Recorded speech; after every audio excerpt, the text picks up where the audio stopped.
Kasi ang dami ho talaga nagpo-post ng kung ano-ano. Yung iba nga napapaaway na eh. What is allowed and what is not?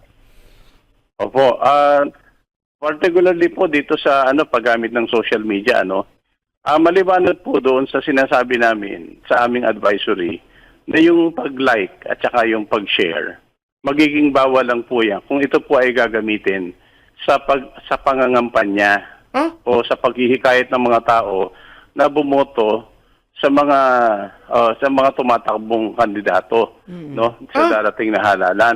Sandali, Opo. Pag-like, kahit pag-like, bawal? Hindi po kung like po na wala namang sinasabi let us vote for this, hindi po bawal yan. Yun nga po ang gusto namin i-clarify eh. Okay. Kasi po merong lumabas na news article na binabawalan daw ng Civil Service Commission yung pag-like at saka yung pag-share. Hindi po nabuo yung kanilang yung kanilang inilabas na article kasi nakalagay po doon sa amin pong issuance, magiging bawal po ito kung ito ay gagamitin sa pangangampanya. Kasi doon sa unang kumalat, parang lahat di ba? So, ibig sabihin, basta't wala kang parang endorsement sa ilalim, di ba? Okay yun. Pero pagka naglagay ka na pero pag naglagay ka ng iboto nyo si, ganito, iboto nyo ito.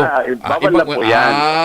Yun, klaro. Magiging bawal po yan. Kasi po yung liking lang at pati yung sharing na wala namang endorsement, freedom of expression po yan, hindi po natin yung pwedeng Karapatan mo yun bawalan. eh. Karapatan po yan ng bawat citizen.